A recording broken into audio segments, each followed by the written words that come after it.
My name is Sarah, and I've always believed that family is the most precious thing in life. I'm married to my loving husband, Jack, and we have 2 wonderful adult children, our son, Michael, and our daughter, Emily. Michael followed in his father's footsteps and became an engineer, while Emily pursued her passion for art. I couldn't have been prouder of both of them. Emily's artistic career took off quickly after college. She organized exhibitions that drew quite a crowd, and I never missed a single one. I remember her first major show like it was yesterday. The gallery was packed, and Emily's paintings were the talk of the evening. As I walked around the gallery admiring Emily's work, I spotted her talking animatedly with a tall, handsome man. Little did I know then that this man, David, would become her husband and the father of my granddaughter. Their whirlwind romance was a joy to watch. David seemed to adore Emily, and she was happier than I'd ever seen her. They married in a beautiful ceremony just a year after they met, and soon after, Emily announced she was pregnant. I was over the moon at the prospect of becoming a grandmother. When little Sophia was born, I fell in love all over again. She had Emily's dark curls and David's green eyes, a perfect combination of both her parents. It was around this time that Emily made a decision that surprised me. She announced that she was quitting her job to work from home and raise Sophia full-time. "Are you sure about this, honey?" I asked her one afternoon as we sat in her living room, watching Sophia play with her blocks. "Your career was just taking off. I'd be more than happy to help with Sophia if you want to keep working." Emily shook her head, a determined look in her eyes. "I appreciate the offer, Mom, but I want to do this myself. I'm ready to sacrifice my career for Sophia. She needs me right now." I couldn't quite shake the feeling that something was off about this decision, but I respected Emily's choice. After all, she was a grown woman capable of making her own decisions. As the months passed, I noticed that Emily became more distant. Our regular coffee dates became less frequent, and when I called, she always seemed to be busy. As Emily drifted away, I found myself spending more time with Michael and his wife, Lisa. When they had their son, Tommy, Lisa asked if I could help out as a nanny.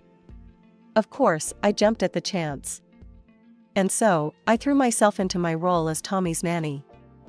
It was exhausting but rewarding work, and it helped fill the void left by Emily's absence. Still, I couldn't help but wonder if Emily was upset about the time I was spending with Tommy. I wanted to talk to her about it, but she kept avoiding my calls and canceling our plans. As Christmas approached, I held on to hope that Emily would reach out. I imagined us all gathered around the tree, Sophia opening presents with wide-eyed wonder. But as the days ticked by, that hope began to fade. On Christmas Eve, I sent Emily a message. "Merry Christmas, sweetheart. We miss you and would love to see you tomorrow. Love, Mom." Hours passed, with no response. I tried to focus on the joy of having Michael, Lisa, and Tommy over, but Emily's absence cast a shadow over the festivities. Christmas morning came and still no word from Emily. As we sat around opening presents, I couldn't help but notice the empty spot where Emily, David, and Sophia should have been. "Mom, are you okay?" Michael asked, noticing my distraction. I forced a smile. "Of course, dear. Just thinking about how fast you've all grown up." But inside, I was seething. This wasn't just about missing a family gathering anymore. This was about crossing a line. After the presents were opened and the dinner was cleared away, I turned to Jack. "We need to go see Emily," I said firmly. "This has gone on long enough." Jack knew better than to argue when I used that tone. He nodded, and we began gathering gifts for Emily, David, and Sophia. As we pulled up to their house, I noticed that the curtains were drawn, and the Christmas lights that Emily usually put up were noticeably absent. My heart sank a little more. We approached the front door, arms laden with gifts. Jack rang the doorbell, and we waited. Seconds stretched into what felt like hours before we heard movement inside. The door creaked open, and there stood Emily. My heart nearly stopped at the sight of her. She looked different. Tired, yes, but there was something more. Her eyes, usually bright and full of life, seemed dull and wary. She was wearing long sleeves, despite the warmth of the house, and she held herself as if she was in pain. "Mom? Dad? What are you doing here?" Her voice was barely above a whisper. "Merry Christmas, sweetheart," I said, trying to keep my voice steady. "We missed you at the family gathering, so we thought we'd bring Christmas to you." Emily's eyes darted nervously behind her before she stepped onto the porch, partially closing the door behind her. That's really nice of you, but you shouldn't have come. I'm not feeling well, and I didn't want to get anyone sick." It was then that I noticed the bruise on her arm, partially hidden by her sleeve. My motherly instincts went into overdrive. "Emily, what happened to your arm?" I asked, reaching out to her. She flinched away from my touch, pulling her sleeve down. "Oh, it's nothing. I had a little accident the other day. Slipped in the bathroom. Clumsy me." I exchanged a glance with Jack. We both knew she was lying. "Where's Sophia?" Jack asked, trying to peek inside the house. "We brought her some presents." Emily's face softened at the mention of her daughter. "She's napping right now. But I'm sure she'd love to see you. Maybe she could come visit you tomorrow?" I nodded eagerly, grasping at this olive branch. "Of course. We'd love to have her over." We chatted for a few more minutes, the conversation stilted and uncomfortable. Emily kept glancing back at the house, as if afraid someone would overhear. As we were about to leave, I couldn't help but pull Emily into a hug. She stiffened at first, but then melted into my embrace. For a moment, I felt like I was holding my little girl again. The next day, I woke up early, my mind still reeling from our visit to Emily's house. I busied myself in the kitchen, preparing Sophia's favorite foods and setting up some art supplies. Around noon, the doorbell rang. I rushed to answer it, finding Emily standing there with Sophia. My heart ached at the sight of my daughter, her eyes darting nervously as if expecting trouble. "Hi, Mom," she said softly. "Sophia's excited to spend some time with you." I knelt down to Sophia's level, opening my arms. "Hello, sweetheart. Grandma's so happy to see you." Sophia hesitated for a moment before running into my embrace. I held her tightly, breathing in her sweet, familiar scent. Emily handed me Sophia's backpack. "I've packed some of her things. I'll be back to pick her up this evening, okay?" I turned my attention to my granddaughter, determined to make the most of our time together. "Come on, sweetie. Let's go see what fun things Grandma has planned." We spent the afternoon drawing, baking cookies, and playing with dolls. It was wonderful to see Sophia laugh and play, but I couldn't shake the feeling that something was off. She seemed more subdued than usual, often glancing at the door as if expecting someone to burst in. As we sat coloring together, I decided to gently probe. "Sophia, honey, is everything okay at home?" Sophia's crayon paused mid-stroke. She looked up at me with those big, innocent eyes. "Mommy cries a lot," she said quietly. My heart clenched. "Why does Mommy cry, sweetheart?" Sophia shrugged, returning to her coloring. "Daddy yells at her. He says mean things." I tried to keep my voice calm, even as anger and fear surged through me. "What kind of mean things, Sophia?" "He says Mommy is stupid and can't do anything right. Sometimes he grabs her arms really hard." Sophia demonstrated, gripping her own arm tightly. We sat like that for a while, my mind racing. I knew I had to do something, but I wasn't sure what. I couldn't let Emily and Sophia continue living in fear. As the afternoon wore on, Sophia's play took a disturbing turn. She began acting out scenes with her dolls, making them yell at each other and push each other around. "Sophia," I said gently, "where did you learn to play like that?" She looked up at me, her face serious. "That's how Daddy treats Mommy sometimes." After Sophia's revelations, I couldn't sit idle any longer. I called Lisa, my daughter-in-law, and asked if she could watch Sophia for a few hours. She agreed without hesitation, sensing the urgency in my voice. "Jack, I said, my voice trembling with a mix of fear and determination. We need to go to Emily's house. Now. He nodded, his face grim. I'll drive. The ride to Emily's house was tense, filled with unspoken worries. As we pulled up to their street, I suggested we speak to the neighbors first. Maybe they've heard something, I reasoned. It could give us a better idea of what's really going on. We approached the house next door, and a middle-aged woman answered. Her eyes narrowed as we introduced ourselves as Emily's parents. We're concerned about our daughter, I explained. Have you heard any disturbances from their house? Any arguments or screaming? The woman's face hardened. I haven't heard a thing, she said dismissively. They seem like a perfectly normal couple to me. Her arrogant tone set my teeth on edge, but I thanked her politely. As we walked away, Jack squeezed my hand reassuringly. We were about to knock on Emily's door when we heard it, David's voice, raised in anger. Why did you let Sophia go to your mother's? You know, I don't like her spending time there. My blood ran cold. Jack and I exchanged a look of horror before I jabbed the doorbell, my heart pounding. The shouting abruptly stopped. Moments later, David opened the door, a pleasant smile plastered on his face. Sarah, Jack, what a surprise. What brings you here? He asked, his voice eerily calm. I peered past him, my eyes widening as I saw Emily struggling to her feet. Without a word, I pushed past David and rushed to my daughter's side. Emily, sweetheart, are you all right? I asked, checking her for visible injuries. She nodded weakly, avoiding my gaze. Anger surged through me as I turned to face David. How dare you treat my daughter like this? I hissed, my voice low and dangerous. I know what's been going on here, and I won't stand for it any longer. David's facade cracked for a moment before he regained his composure. I think you've misunderstood, Sarah. I'm simply trying to raise my wife properly.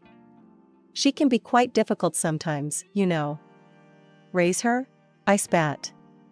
She's your wife, not your child. And there's nothing proper about abuse. David's eyes narrowed. Why don't we ask the neighbors? They'll tell you everything's fine here. In that moment, I realized the horrifying truth. The neighbors were complicit in this abuse, turning a blind eye to Emily's suffering. I think it's time for you to leave, David said coldly. I need some time to cool down. We can discuss this misunderstanding later. Before I could protest, he was out the door, leaving us alone with Emily. As soon as he was gone, Emily broke down. Through her tears, she began to reveal the full extent of her ordeal. David had forced her to quit her job, isolated her from family and friends. He controlled her every move, checking her phone and taking away her car. He told the neighbors I was a bad wife and mother, she whispered. That he was raising me to be better. They all believed him. I became an outcast in my own neighborhood. My heart shattered as I listened to my daughter's pain. I held her tightly, vowing silently that I would do whatever it took to get her and Sophia out of this nightmare. He's gone to get more alcohol, Emily said, fear creeping into her voice. He'll be back soon. As we began to plan our next move, I knew we were in for a fight. But looking at my daughter's bruised but hopeful face, I knew it was a fight worth having. No matter what it took, we would free Emily from this cycle of abuse and bring her home where she belonged. I turned to Emily, my voice firm but gentle. Sweetheart, I want you to pack your things and Sophia's. You're coming home with us. Emily's eyes widened with a mix of hope and fear. But Mom, what about David? He'll be so angry. Jack stepped forward, his jaw set with determination. That's his problem, not yours. I'm your father, and I'll protect you. Both of you. With trembling hands, Emily began to gather their belongings. I helped her, moving quickly and efficiently, knowing time was of the essence. Within minutes, we had packed the essentials into 2 suitcases. As we left the house, I could hear murmuring voices. A group of neighbors had gathered near the gate, their eyes following us with disapproval. An elderly woman stepped forward, her face pinched with judgment. You should be ashamed, she spat at me. You've raised your daughter poorly. She should be grateful that her husband tolerates her and takes care of her and the child." Anger surged through me. Without a word, I gently took Emily's arm and pushed up her sleeve, revealing the dark bruises that mottled her skin. "Is this what you call taking care?" I asked, my voice ringing out in the sudden silence. "Would any of you like to be raised like this?" The neighbors' faces flushed with embarrassment, and they quickly dispersed, avoiding eye contact. We hurried to the car, Jack helping Emily with the suitcases, while I kept watch. Just as we were about to leave, I spotted a familiar figure running towards us. "David," I gasped. He was red-faced with rage as he reached the car, immediately grabbing for Emily. "What do you think you're doing?" he snarled. Before I could react, Jack was there, pushing David away from the car door. "Don't you dare touch her," he growled. "Stay away from my daughter." David's eyes darted between us, his fists clenching and unclenching at his sides. The situation was escalating quickly. "We need to call the police," I said, pulling out my phone with shaking hands. As I dialed, Jack ushered Emily into the car. We quickly locked the doors, our hearts pounding as David circled the vehicle like a predator. "You can't take her," he shouted, kicking the car in frustration. "She's my wife." I spoke calmly to the 911 operator, explaining the situation while keeping an eye on David's increasingly erratic behavior. Emily sat in the back seat, her face pale with fear. "It's okay, sweetheart," I reassured her. "The police are on their way. We're going to be fine." Minutes felt like hours as we waited, David's shouts growing more desperate. I could see neighbors peeking out of windows, witnessing the scene but doing nothing to intervene. Finally, we heard sirens in the distance. David's face contorted with panic, and for a moment, I thought he might try to run. But he stood his ground, a defiant look in his eyes as the police cars pulled up. The arrival of the police brought a momentary sense of relief. Officers quickly assessed the situation, examining Emily's visible injuries and taking statements from all parties involved. The tension in the air was palpable as David was handcuffed and placed in the back of a police car. "He'll be detained for a few days while we investigate," one of the officers informed us. "We'll need you to come to the station to provide a formal statement, Mrs. Thompson." Emily nodded, her voice barely above a whisper. "Okay." The next few days were a whirlwind of activity. Emily bravely recounted her experiences to the police, her voice growing stronger with each retelling. I stayed by her side, offering support and corroborating her story where I could. However, our hope for a quick resolution was dashed when David's lawyer presented a united front of neighbors all claiming that Emily and David had a perfectly normal relationship. "She's always been dramatic," one neighbor testified. "David's a saint for putting up with her." Their words made my blood boil, but I reminded myself to stay calm for Emily's sake. Determined to prove Emily's innocence, we agreed to a lie detector test. I held my breath as she answered question after question, her voice steady despite the stress. When the results came back confirming her truthfulness, I felt a surge of vindication. A psychological evaluation followed, revealing the depths of Emily's trauma. "Your daughter is suffering from severe depression, likely stemming from prolonged domestic abuse," the psychologist explained to me privately.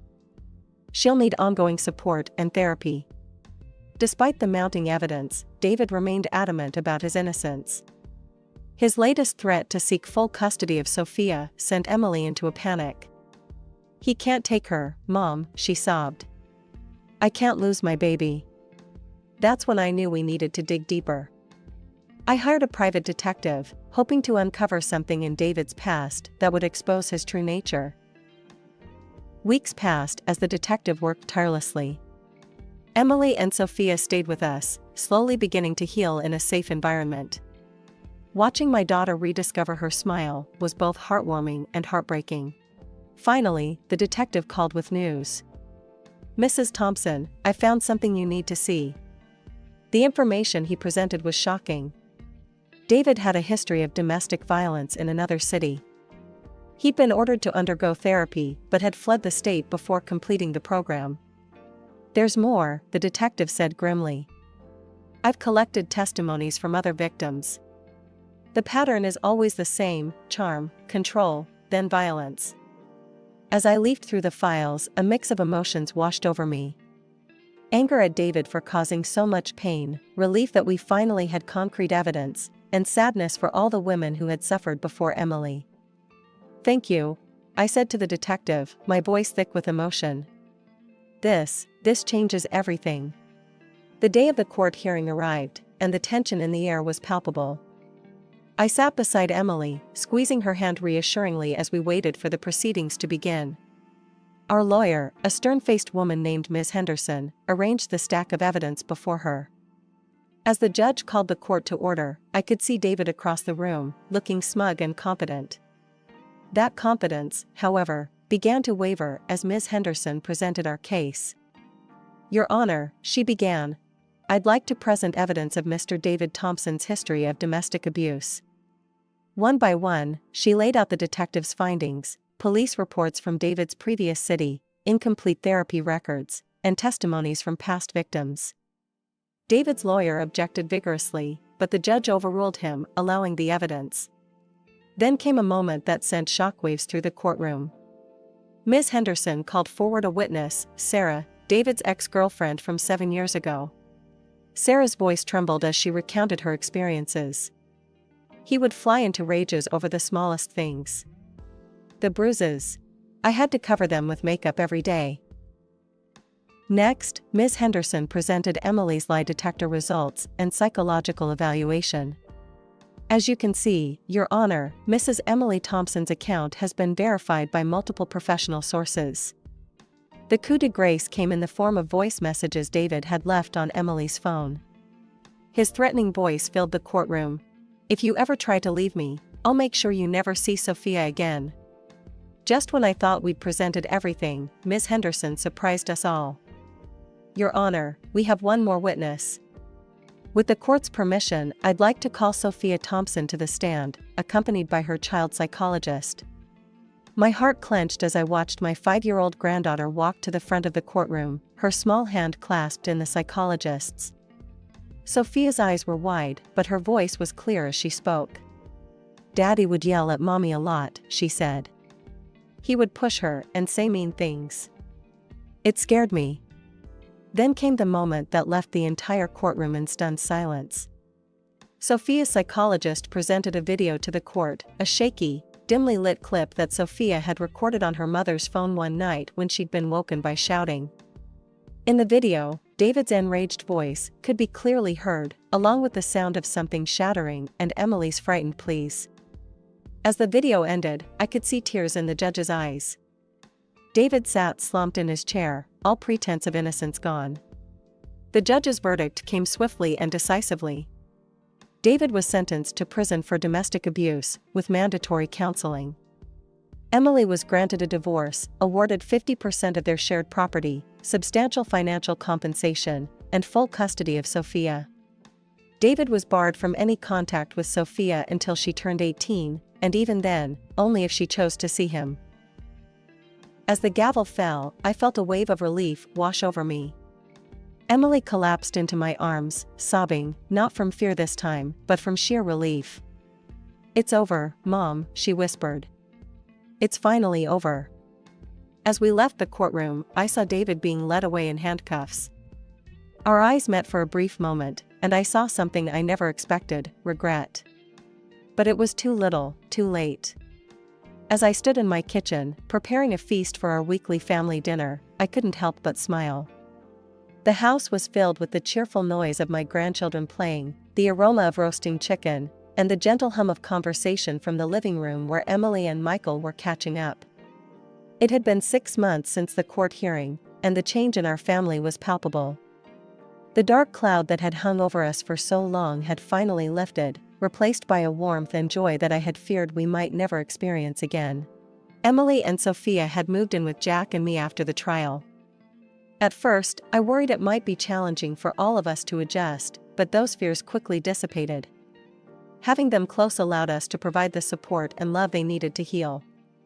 Sophia, my brave little granddaughter, was making remarkable progress.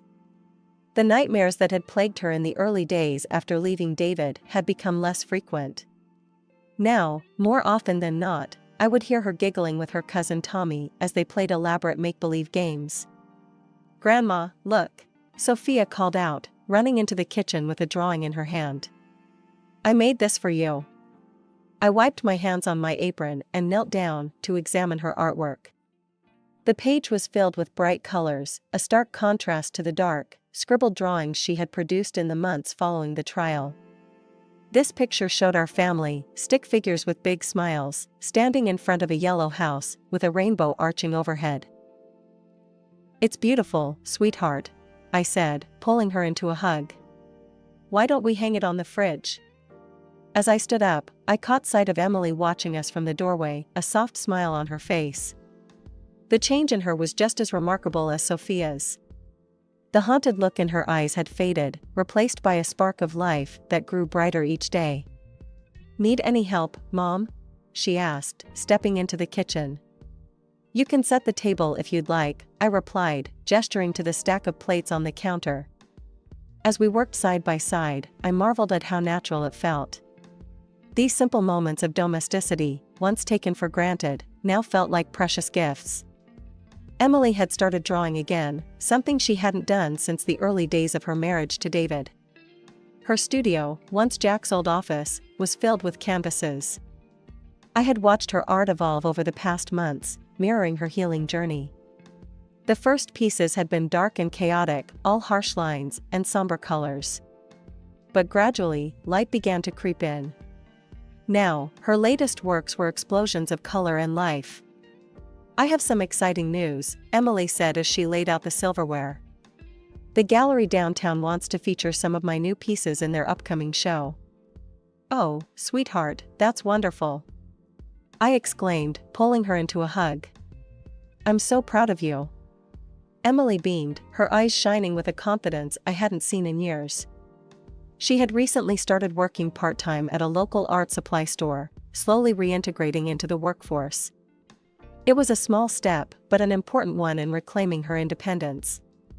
As we all gathered around the dinner table that evening, Jack, Michael, Lisa, Tommy, Emily, Sophia, and me, I felt a wave of gratitude wash over me. The road to this moment had been long and painful, but looking at the smiling faces of my family, I knew it had been worth every struggle.